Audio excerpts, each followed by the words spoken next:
Assalamualaikum warahmatullahi wabarakatuh. Bismillahirrahmanirrahim. Alhamdulillahi rabbil alamin. Wassalatu wassalam ala sayyidil mursalin wa ala alihi wa sahbihi ajma'in. Rabbi syrah lana sudurana wa yassir lana umurana wahlul 'uqdatam min alsinatina yafqahu aqwalana. Thabbit aqdamana wa tammim taqsirana ya rabbana rabbal alamin. لا حول ولا قوة إلا بالله العلي العظيم. لا حول ولا قوة إلا بالله. لا حول ولا قوة إلا بالله العلي العظيم. أما بعد. اللهم صل وسلم وبارك على سيدنا محمد وعلى آل سيدنا محمد. أستغفر الله الذي لا إله إلا هو الرحمن الرحيم حي القيوم الذي لا يموت وأتوب إليه. اللهم اغفر لنا. Alhamdulillah, kita bersyukur kepada Allah Subhanahu wa Ta'ala kerana dapat sama-sama dalam majlis pengajian hadis 40 yang dikarang oleh Imam Nawawi radhiyallahu anhu wa nafa'ana bi'ulumihi wa ja'alana minal mukhlisin bi qiraatih. Dan sampai pada hadis yang ke-11.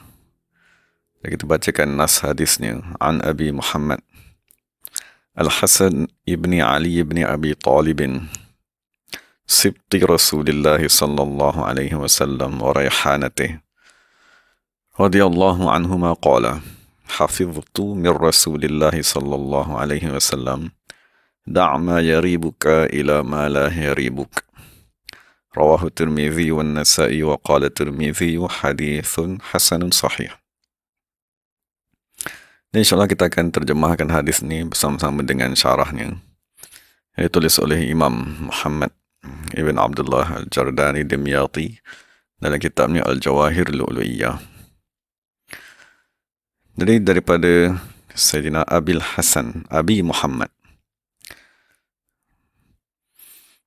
Al-Hasan ibn Ali ibn Abi Talib. Jadi perawi ini ialah anak kepada Sayyidina Ali, iaitu Sayyidina Hasan. Jadi dinyatakan dalam matan ini Sibti Rasulullah sallallahu alaihi wasallam.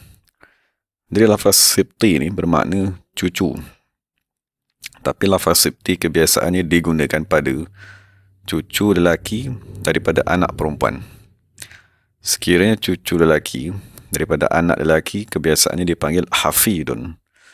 Jadi kita maklumlah bahawa Sayyidina Hasan dia ialah cucu lelaki kepada Nabi Muhammad sallallahu alaihi wasallam daripada anak perempuan baginda Fatimah Az-Zahra radhiyallahu anha.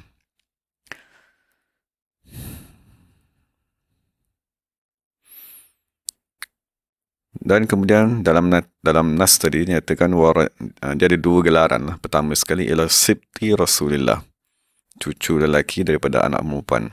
Dan gelaran kedua ni ialah Warayhanatihi. Jadi lafaz raihanah ni diambil daripada sabda Nabi sallallahu alaihi wasallam. Maksud Nabi menceritakan tentang Sayyidina Hasan dan Sayyidina Husain, adik-beradiknya, dengan sabda Nabi Muhammad sallallahu alaihi wasallam, huma, kedua-dua mereka, raihanataya minad dunya, dua wangianku daripada dunia, dan satu riwayat minal jannati. Jadi raihanah ni dalam syarah ni dinyatakan Nabi sallallahu alaihi wasallam mengumpamakan kegembiraan baginda, keseronokan baginda apabila melihat kedua-dua cucunya, dan keseronokan baginda maksudnya memandang kepada mereka, bersama-sama dengan mereka. Jadi Nabi gambarkan keseronokan tadi itu seolah-olah seseorang tadi gembira apabila berhadapan dengan satu pokok yang berbau amat wangi, dan apabila wangian tadi dapat dihidu oleh diri. Maksudnya apabila kita lihat satu pokok yang wangi dan bauan tadi dapat dirasai, maka seseorang tidak akan merasa amat gembira. Jadi kerana lafaz raihan daripada sudut asalnya dia membawa makna satu pokok yang amat wangi. Itu daripada sudut asal bahasa ni dia membawa makna sejenis pokok. Dan dalam syarah ni dinyatakan juga bahawa raihan juga digunakan di dalam bahasa Arab dengan makna ar-rizq, maksudnya rezeki. Jadi digelar juga anak sebagai rezeki kerana dia tadi ialah rezeki daripada Allah Subhanahu wa Ta'ala. Jadi dalam syarah ni nyatakan anak ialah rezeki wangian, kegembiraan kepada ibu bapanya ila sab'in, sehinggalah dia tadi berumur 7 tahun. Maksudnya dia tadi menggembirakan, penyejuk mata dan hati kepada kedua ibu bapanya sampailah berumur 7 tahun. Wa wazirun ila sab'in akhar. Kemudian daripada umur 7 tahun jadi sampai kepada umur 14 tahun, dia ialah pembantu yang amat kuat. Wa ba'da zalika imma sadiqun hamim wa imma aduun mubin wal iyaz billah.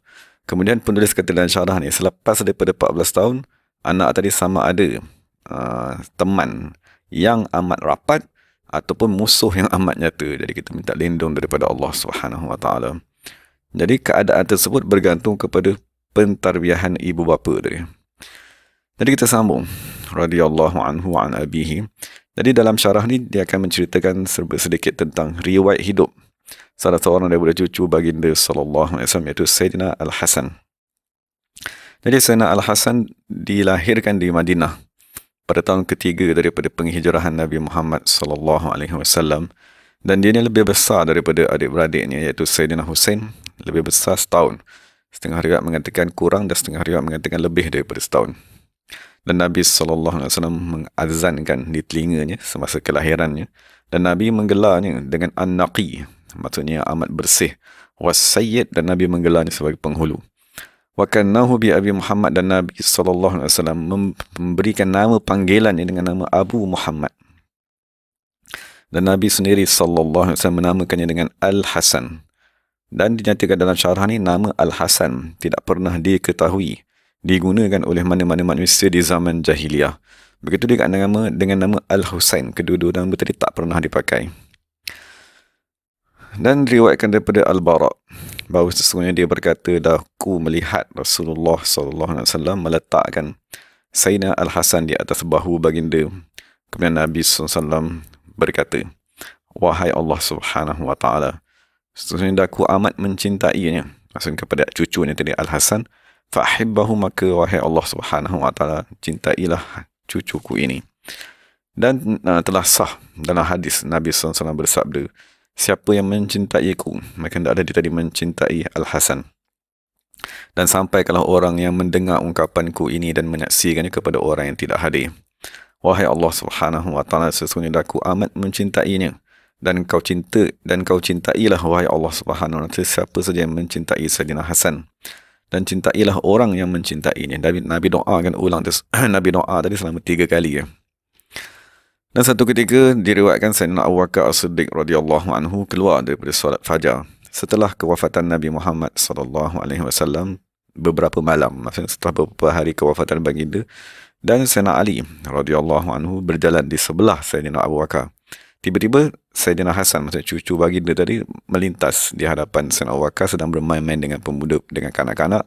Lalu Sayyidina Abu Bakar memegangnya, mendukung Sayyidina Hasan dan berkata, bi abi syabihun bin Nabi, demi bapaku bahawa sesungguhnya Sayyidina Hasan ni amat menyerupai Nabi Muhammad sallallahu alaihi wasallam, laisa syabihan bi aliyin, tak serupa pun dengan raut wajahnya dengan bapanya sendiri, iaitu Sayyidina Ali.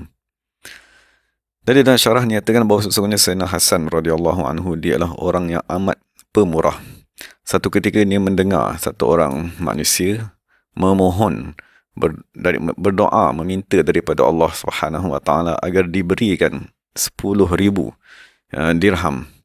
Dia dengar orang berdoa, wahai Allah Ta'ala, kurniakan kepadaku sejumlah wang ini untuk hajat, untuk keperluan diriku.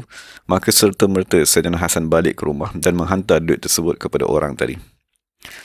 Dan diriwayatkan satu ketika Sayyidina Hasan bersama-sama dengan adik ni, iaitu Sayyidina Husain radhiyallahu anhuma, melintas di sebelah seorang tua, seorang perempuan yang tua. Kemudian perempuan tersebut menyembelihkan seekor kambing kerana meraihkan kedua-dua cucu baginda sallallahu alaihi wasallam. Tiba-tiba suami ini berasa marah. Maka untuk meredakan keadaan tersebut, maka Sayyidina Hasan, maksudnya perempuan tadi menyembelih seekor kambing sahaja, tapi Sayyidina Hasan menghantar sebagai balasan dan gantian 1,000 ekor kambing dan 1,000 dinar. Dan begitu juga Sayyidina Husain menghantar 1,000 ekor kambing dan 1,000 dinar. Dan diriwayatkan bahawa sesungguhnya Sayyidina Hasan telah mengsedekahkan, telah menginfakkan keseluruhan hartanya Maksudnya dia keluar daripada keseluruhan hartanya marratan ni sebanyak 2 kali. Maksudnya 2 kali dia mensedekahkan keseluruhan hartanya. Wa qasamallahu fi malihi thalath marat, dan dia telah membahagikan hartanya kepada 2, antaranya dengan bersedekah di jalan Allah sebanyak 3 kali. Dan antara tawaduknya Sayyidina Al-Hasan, satu ketika dia berjalan di sebelah kanak-kanak, dan bersama-sama dengan kanak-kanak tersebut ada roti-roti yang telah pecah-pecah.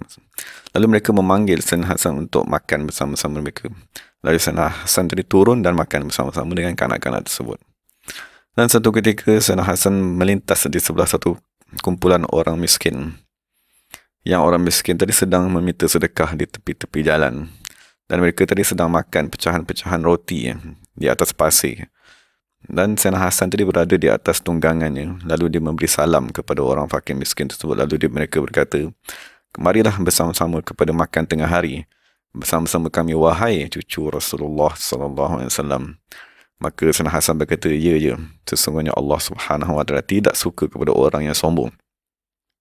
Kemudian Sayyidina Hasan turun dan duduk bersama-sama mereka di atas tanah, makan bersama mereka, kemudian memberi salam kepada mereka lalu menunggang semula. Kemudian Sayyidina Hasan berkata, sesungguhnya aku telah memperkenankan jemputan untuk makan bersama-sama kamu, maka hendaklah kamu hadir apabila aku menjemput kamu. Jadi orang miskin berkata, ya, baiklah. Jadi Sayyidina Hasan membuat satu waktu atau memberikan satu waktu yang tertentu untuk dihadiri oleh orang-orang fakir miskin tersebut. Kemudian Sayyidina Hasan menyediakan makanan-makanan yang amat banyak, makanan-makanan yang amat baik untuk dihidangkan kepada fakir miskin tersebut. Dan setengah riwayat mengatakan bahawa sesungguhnya Sayyidina Hasan tidak makan bersama-sama dengan ibunya dalam satu hidangan. Ibunya itu Sayyidah Fatimah radhiyallahu anha. Maka ibunya bertanya kepada Sayyidina Hasan, mengapakah kamu tak makan bersama-sama denganku? Maka Sayyidina Hasan berkata, aku takut sekiranya aku nak ambil satu-satu makanan, tetapi mata ibuku telah memandang kepada makanan tersebut. Lalu aku telah mendahului ibuku dalam keadaan aku tidak sedar, maka jadilah aku anak yang derhaka kepada ibunya. Kemudian ibunya berkata, Sayyidah Fatimah berkata, kul ma'i, makanlah bersama-samaku, sesungguhnya aku telah menghalalkan, aku telah memaafkan sekiranya semua perkara itu berlaku dan akan datang, maka jangan kamu fikir lagi dah masalah tadi. Famtasala, maka Sayyidina Hasan pun mentaati arahan ibunya. Dan diriwayatkan daripada Sayyidina Al-Hasan, dia berkata, aku amat malu daripada Allah Subhanahu wa taala untuk aku bertemu dengan Allah Taala, padahal aku tak pernah berjalan pun menziarahi Kaabah. Maka dengan sebab itu dia tadi menunaikan haji selama 25 tahun, 25 kali lah, daripada Madinah dengan berjalan di atas kedua kakinya. Padahal dalam rombongannya tadi dia kata ada unta-unta, tunggangan-tunggangan, kenderaan-kenderaan yang amat mewah diiring depan dan belakangnya. Dan Sayyidina Hasan dilantik menjadi khalifah setelah kewafatan bapanya iaitu Sayyidina Ali radhiyallahu anhu, dengan dibaiatkan oleh lebih daripada 40,000 orang. Jadi Sayyidina Hasan kekal sebagai khalifah lebih kurang dalam tempoh 6 bulan di semenanjung tanah Arab, di Yaman, di Iraq, di Khurasan dan di beberapa tempat yang lain. Kemudian sifat lemah lembutnya, sifat kemurahan hatinya dan waraknya menyebabkan dia tadi meninggalkan menjadi khalifah tersebut, dan dia menyerahkan jawatan tadi kepada Sayyidina Muawiyah radhiyallahu anhu supaya umat Islam tadi tidak lagi bertelagah. Maksudnya dia tadi menyerahkan pemerintahan tadi kepada Sayyidina Muawiyah untuk mengelakkan berlakunya peperangan antara dua pihak. Kerana Sayyidina Hasan tadi mengetahui bahawa sesungguhnya tidak akan menang mana-mana pihak melainkan setelah gugur syahid ramai dari kalangan mereka. Maka Sayyidina Hasan berkata kemaslahatan ialah untuk menyatukan umat Islam, untuk menjauhkan mereka daripada peperang dan menuntut kebaikan kepada umat Islam dan memelihara darah umat Islam daripada ditumpahkan. Maka oleh sebab itu dia tadi menyerahkan jawatan tersebut kepada Sayyidina Muawiyah. Maka ada satu orang berkata kepadanya, wahai Assalamualaikum, maksudnya memberi salam kepada Sayyidina Hasan. Lalu dia kata, ya muzillal mu'minin, wahai orang yang menghinakan orang beriman. Maksudnya sepatutnya dipanggil sebagai Amirul Mukminin, tapi apabila dia meletakkan jawatan tersebut seolah-olah dia tadi menghina orang Islam. Maka Sayyidina Hasan berkata, lastu bimudhillihim, aku bukan menghina orang-orang beriman, tapi aku tidak suka untuk menyebabkan kamu tadi berperang semata-mata kerana nak merebut kerajaan. Jadi apabila Sayyidina Hasan meninggalkan jawatan tersebut, maka terzahirlah mukjizat Nabi Muhammad sallallahu alaihi wasallam pada sabda baginda sallallahu alaihi wasallam tentang Sayyidina Hasan tadi. Maksud Nabi SAW semasa hayatnya pernah menyatakan bahawa inna bani hadha sayyid, sesungguhnya cucuku ini dia ialah penghulu, wa la'allallah an yusliha bihi, maka moga-moga Allah Subhanahu wa taala akan mendamaikan dengan Sayyidina Hasan tadi ni baina fi'ataini 'azimataini minal muslimin, antara dua kumpulan yang amat besar dari kalangan orang Islam. Dan setengah daripada nasihat Sayyidina Hasan, dia berkata, kun fid dunya bi badanik wa fil akhirati bi qalbik. Jadilah kamu dengan badan kamu di dunia, dan jadikanlah hati kamu bersama-sama dengan Allah Subhanahu wa taala di akhirat. Dan dia tadi dikurniakan dengan anak senamanya 15 orang lelaki dan 8 orang perempuan. Meriwayatkan daripada Nabi maksudnya diriwayatkan daripadanya hadis Nabi Muhammad sebanyak 13 hadis.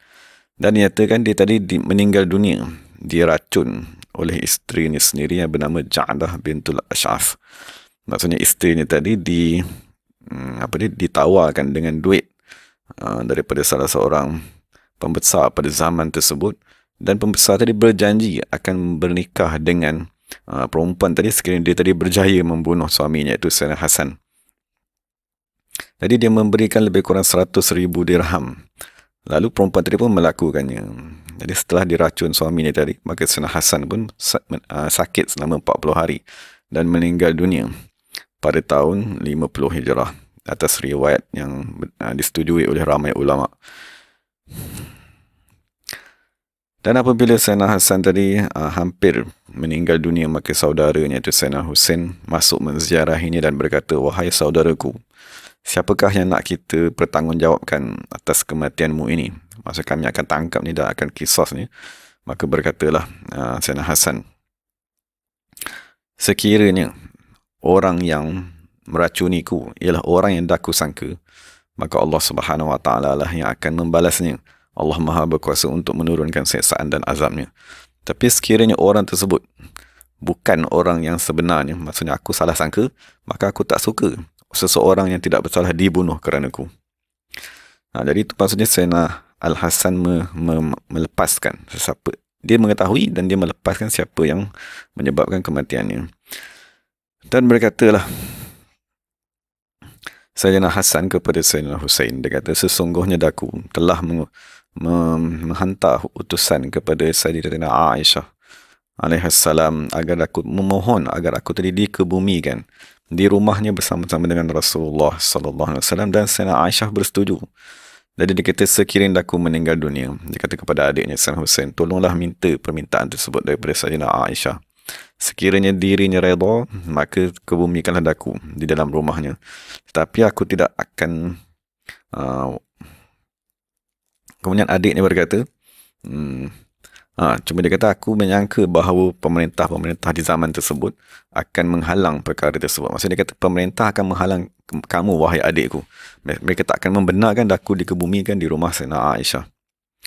Jadi dia kata, sekiranya mereka tadi menghalang, maka kamu jangan lawanlah ataupun jangan berperang dengan mereka. Kamu kebumikanlah daku di perkuburan Al-Baqi'. Sesungguhnya daku mempunyai contoh ikutan dan tauladan. Maksudnya ramai sahabat-sahabat Nabi dan isteri-isteri Nabi dikebumikan di situ. Jadi apabila meninggal Sayyidina Al-Hasan, datanglah Sayyidina Husain kepada Sayyidina Aisyah memohon agar dikebumikan di rumahnya. Maka Sayyidina Aisyah pun mengizinkan. Maka apabila khalifah pemerintah pada zaman tersebut mengetahui, lalu dia tadi bersumpah, dia kata, aku tidak akan membenarkan Sayyidina Hasan tadi dikebumikan di rumah Sayyidina Aisyah. Maka perkataan tersebut sampai kepada Sayyidina Al-Husain. Maka Sayyidina Husain bersama-sama dengan orang pengikut-pengikutnya terus memakai baju besi, ingin berperang dan ingin mengangkat senjata. Maka begitu juga pihak pemerintah dia lah. Maka sampailah perkara tersebut kepada Sayyidina Abu Hurairah radhiyallahu anhu, maka serta-merta dia pergi kepada Sayyidina Husain dan dia berkata, aku memohon dengan nama Allah, tidakkah saudara kamu telah berkata kepada kamu apa yang telah dipesankan? Maknanya sekiranya ada halangan, maka jangan sekali-kali kita berperang menumpahkan darah. Maka sentiasalah Sayyidina Abu Hurairah memujuk Sayyidina Husain sehinggalah dia tadi redha agar dikebumikan saudaranya Sayyidina Hasan di Al-Baqi' berdekatan dengan ibunya. Dan setengah daripada keramat Sayyidina Hasan dinyatakan dalam kitab ni bahawa sesungguhnya ada manusia yang setelah kewafatan Sayyidina Hasan tadi, ada manusia yang dengki, hasad dengki, membuang najis di atas kuburnya, maka serta-merta orang tersebut ditimpa dengan penyakit gila dan menjerit seperti anjing kan, sehinggalah dia tadi mati. Dan apabila mati didengari daripada kuburnya, dia tadi mengeluarkan bunyi seperti bunyi anjing. Waliyahzubillah. Tadi itu riwayat hidup perawi iaitu Sayyidina Al-Hasan ibn Ali radhiyallahu anhuma. Tadi sambung kepada nas hadis. Qala, Sayyidina Hasan berkata, hafiztu, daku menghafal, min Rasulillah sallallahu alaihi wasallam, daripada Rasulullah sallallahu alaihi wasallam. Maksudnya Sayyidina Hasan dia ialah cucu kepada Nabi Muhammad sallallahu alaihi wasallam. Tapi walaupun sedemikian, dia tetap berkata, daku menghafal daripada Rasulullah. Kan, maksudnya dia memandang hubungan Nabi Muhammad dengan Allah Subhanahu Wa Taala lebih tinggi daripada hubungan darah ataupun hubungan nasab dan seumpamanya. Jadi begitulah yang perlu kita lihat. Kan, maksudnya hendaklah kita mendahulukan hubungan seseorang dengan Allah Subhanahu Wa Taala dan kita meletakkan hubungan tersebut lebih tinggi daripada apa saja hubungan yang lain. Jadi Nabi SAW bersabda, tinggalkanlah ma yaribuka, perkara yang meragui akan kamu, ila kepada perkara la yaribuka, yang tidak meragukan kamu. Tinggalkan perkara yang mendatangkan keraguan kepada kamu kepada perkara yang kamu yakini. Jadi itu ialah arahan daripada Nabi SAW. Jadi dalam syarah dinyatakan bahawa maksudnya, tinggallah perkara yang kamu syak pada perkara tersebut baik ataupun tak baik, atau perkara tersebut halal ataupun haram. Maksudnya kamu tinggalkan perkara tersebut dalam keadaan kamu tadi mencari perkara yang tiada syak wasangka padanya. Maksud carilah perkara yang kamu yakin perkara tersebut sememangnya baik, kamu yakin perkara tersebut sememangnya halal. Jadi dalam syarah dinyatakan wal amru lin nadbi. Arahan dalam hadis ni, da' ni ialah kata kerja perintah. Tapi dalam hadis ni, dalam syarah nyatakan bahawa perintah Nabi Muhammad untuk meninggalkan perkara-perkara keraguan tadi ialah lin nadbi, ialah arahan yang sunat. Lianna tawaqqiyas syubhati mandubun, kerana seseorang tadi memelihara diri ni daripada perkara-perkara sunat, maka perkara tadi ialah mandub, disunatkan. Memelihara diri daripada perkara-perkara syubhat, maka memelihara tadi tu dihukumkan sebagai sunat, bukan dihukumkan sebagai satu kewajipan. Jadi penulis memberi beberapa contoh. Sebagai contohnya, apabila seorang tadi syak pada terbitnya fajar, maksudnya subuh tadi, pada bulan Ramadan, jadi dia syak dah subuh ke belum, ataupun masih lagi malam, maka hukumnya jazalahu an yatasahhar, harus baginya untuk makan sahur, kerana asalnya ialah malam masih lagi kekal. Tetapi afdal, dia kata, dia tidaklah bersahur. Dan sekali lagi, itu contoh yang kedua. Contoh yang pertama. Contoh yang kedua, dia kalau seseorang melihat sesuatu barang pada tangan seseorang, tiba-tiba dia melihat barang tersebut di tangan orang yang lain, dan orang yang lain tadi mendakwa bahawa dia telah membeli barang tersebut daripada orang yang pertama, ataupun orang pertama mewakilkannya untuk menjualkannya, maka harus bagi orang yang melihat dari itu membeli barang tersebut. Walaupun ada keraguan, dia ni betul ke wakil daripada orang pertama, ataupun dia ni betul ke beli, boleh jadi barang ni barang curi. Jadi ada keraguan di situ. Jadi dia kata harus hukumnya dia tadi membeli. Cuma dia kata yang afdalnya ialah dia tadi tidak membeli, sehinggalah dia tadi meyakini kebenaran orang tersebut. Dan contoh ketiga ni nyatakan sekiranya seseorang yang fasik. Fasik ni maksudnya orang yang tidak menjaga sumber pendapatannya. Jadi sekiranya ada orang fasik yang menjemputnya untuk menghadiri satu-satu kenduri, maka dinyatakan di sini harus dia tadi hadir kepada kenduri tersebut, walaupun dia kata afdal adamuha, ialah dia tidak hadir kerana dia khawatiri ada makanan-makanan atau sumber wang dia tu ialah berpunca daripada sumber yang haram. Dan diriwayatkan bahawa sesungguhnya Allah Subhanahu Wa Taala mewahyukan kepada Nabi Daud alaihi salatu wasalam, wahai Nabi Daud, katakanlah kepada Bani Israel, sesungguhnya aku tidak memandang kepada sembahyang kamu, aku tidak memandang kepada puasa kamu, tapi aku amat memandang kepada orang yang syak pada satu perkara, lalu dia meninggalkan perkara tersebut semata-mata kerana ku. Itulah orang yang akan aku berikan bantuan, orang yang aku bermegah dengannya di hadapan malaikat-malaikatku. Jadi setelah dinyatakan syarah tersebut, maka penulis syarah berkata, sesungguhnya hadis ini adalah satu kaedah yang amat penting di dalam agama Islam. Dan hadis ini ialah asas kepada permasalahan al-wara' yang menjadi paksi kepada keyakinan. Bahkan setengah ulama' berkata, wara' keseluruhannya yang diistilahkan sebagai wara' tadi ialah meninggalkan perkara yang diragui kepada perkara yang tidak diragui. Jadi Imam Al-Askari berkata, sekiranya seseorang tadi, orang yang berfikiran yang tajam, merenung mengkaji hadis ini, nescaya dia akan meyakini bahawa sesungguhnya hadis ini meliputi apa saja ungkapan, apa saja ayat, apa saja nasihat pada meninggalkan perkara-perkara syubhat. Dan Hasan ibn Abi Sinan berkata, tiada satu perkara yang lebih senang daripada wara'. Wara' tadi kata, maksudnya perkara yang paling senang untuk kita praktikkan ialah wara' tadi. Maksudnya apabila rabaka syai'un, maksudnya apabila kamu syak saja pada sesuatu, kamu tinggalkan. Maksudnya inilah yang dimaksudkan dengan senang untuk difahami. Tetapi penulis berkata, walau bagaimanapun perkara ini hanya mudah kepada orang yang Allah Subhanahu Wa Taala bantu dan mudahkan.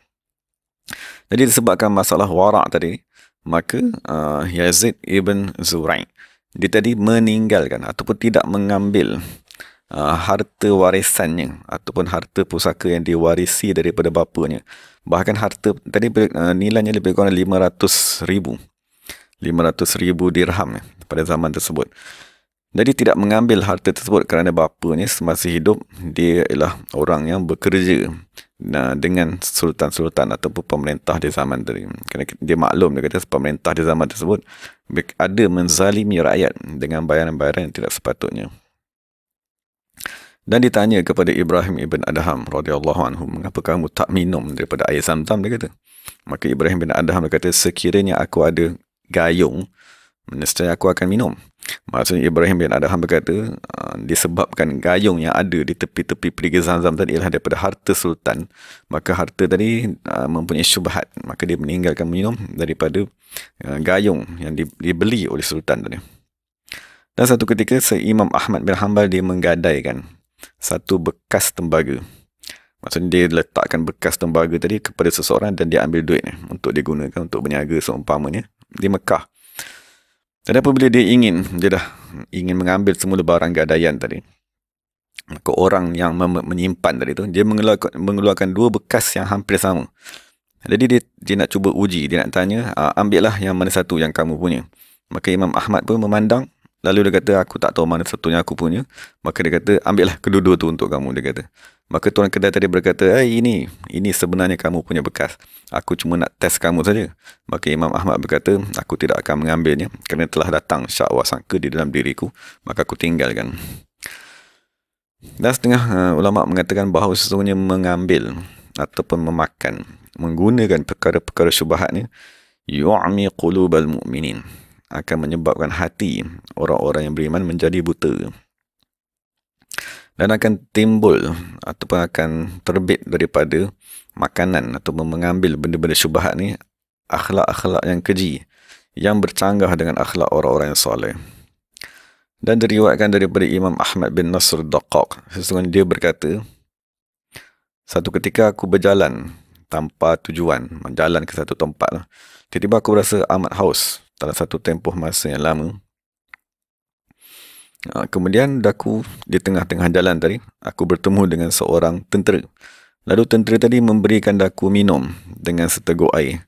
Disebabkan aku minum seteguk air daripada tentera tadi, maka hatiku menjadi keras selama 40 hari. Maksudnya ada syubhat kan pada barang yang digunakan, pada air yang diberikan, maka dengan sebab syubhat merosakkan hati, Imam Ahmad bin Nasr Ad-Daqaq.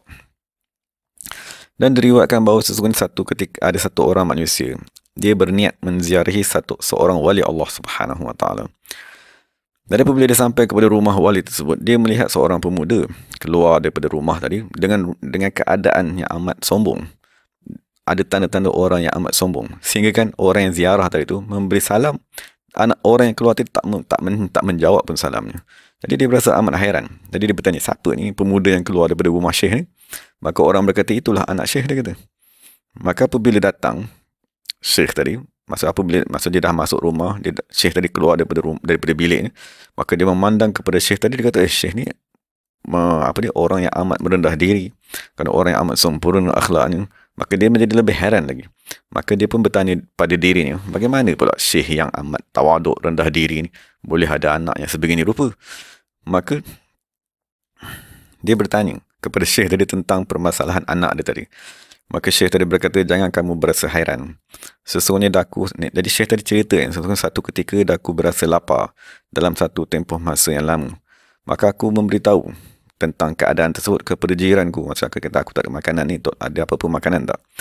Jadi jiran dia membawa makanan daripada istana. Maka kerana jiran dia tadi, dia adalah orang-orang yang bekerja di istana lah. Jadi apabila aku makan makanan tersebut, maka timbullah keinginan untuk bersama isteri. Maka dia kata, anak yang lahir ni ialah datang daripada makanan yang aku makan pada malam tersebut. Dan Imam Ad-Dailami meriwayatkan daripada Sayyidina Anas radhiyallahu anhu, Nabi SAW bersabda, 2 rakaat daripada orang yang wara' lebih afdal daripada 1000 rakaat daripada orang yang tidak menjaga diri daripada syubhat. Dan Imam Hasan Basri radhiyallahu anhu berkata, sebesar zarah daripada wara' lebih baik daripada 1000 zarah daripada puasa, lebih baik daripada 1000 puasa dan 1000 semayang. Dan Imam Tirmizi meriwayatkan daripada dan begitu juga Imam Hakim diriwayatkan daripada Nabi SAW. Nabi SAW bersabda, tidak akan sampai seseorang kepada darjat orang yang bertakwa sehingga dia meninggalkan perkara-perkara yang dilihat tiada masalah padanya kerana takut kepada perkara yang diharamkan. Maka oleh sebab itulah Sayyidina Abu Bakar As-Siddiq radhiyallahu anhu, dia berkata, kami meninggalkan 70 pintu daripada pintu-pintu rezeki yang halal kerana takut kami akan terjatuh kepada satu pintu saja daripada pintu yang haram. Dan begitu juga Sayyidina Umar radhiyallahu anhu berkata, kami meninggalkan 9/10 daripada benda-benda yang halal kerana takut kami akan terjatuh ke dalam perkara yang haram. Dan diriwayatkan bahawa sungguhnya Sayyidina Umar semasa dia tadi dilantik menjadi khalifah, dia mempunyai isteri yang amat dia sayangi. Maka serta-merta dia mentalakkan isteri tersebut kerana takut isteri tadi akan meminta syafaat ataupun meminta satu-satu permintaan pada perkara yang batil, maka dia mentaati isterinya kerana semata-mata nakkan keredaan isterinya. Jadi sebagai kesimpulannya, ni syarah penulis syarah berkata, fal maqsudu min hadzal hadis, maka ini maksudkan daripada hadis yang kita baca tadi ialah seseorang mukallaf hendaklah mengasaskan permasalahan agamanya di atas keyakinan. Maka dalam hadis juga difahami bahawa sesungguhnya Nabi SAW mengajar kepada kita agar kita tadi mengeluarkan diri kita daripada persesihan ulama. Maksudnya sekiranya ada satu-satu amalan yang setengah ulama mengatakan amalan ni boleh, setengah ulama mengatakan amalan tadi tak boleh, maka kita meninggalkan amalan tersebut untuk mengelakkan ada perselisihan ulama yang mengatakan perkara tersebut tidak sah. Dan perkara tersebut ialah perkara yang amat dituntut, perkara yang baik, kerana dia tadi lebih menyelamatkan kita daripada syubhat. Jadi sampai situ tamatlah syarah yang dinyatakan oleh Imam Muhammad bin Abdullah Al-Jardani radhiyallahu anhu.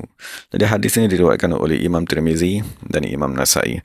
Dan Imam Tirmizi menyatakan bahawa hadis ini adalah hadisun hasan. Dan dalam masa yang sama dia kata hadis ini sahih juga. Jadi kita maklum hadis hasan dia ialah darjat, kalau kita nak bagi darjat, kita kata sahih tadi ialah darjat A dan hasan ialah darjat B. Jadi bagaimanakah Imam Tirmizi, satu hadis dia boleh kata hadis ni ialah A dan B dalam masa yang sama? Maka setengah ulama berkata, apabila Imam Tirmizi berkata hadis ni hasan, maka yang dia maksudkan hasan tu ialah hadis yang dihukum dengan grade B oleh sebahagian ulama. Dan yang masukkan dengan sahih tadi ialah sebahagian pula ulama' yang lain menghukumkan hadis tadi ialah hadis yang uh, sahih. Maksudnya hadis yang grade yang tertinggi sekali. Jadi apabila disebut hasan sahih tadi merujuk kepada perselisihan ulama' dalam menentukan derajat hadis. Walau macam mana sekalipun hadis tadi ialah hadis yang maqbulun, diterima untuk beramal dan seumpamanya untuk dibuat hukum. Jadi itu satu panduan lah daripada kita, kan, maksudnya daripada hadis yang ke-11 ni.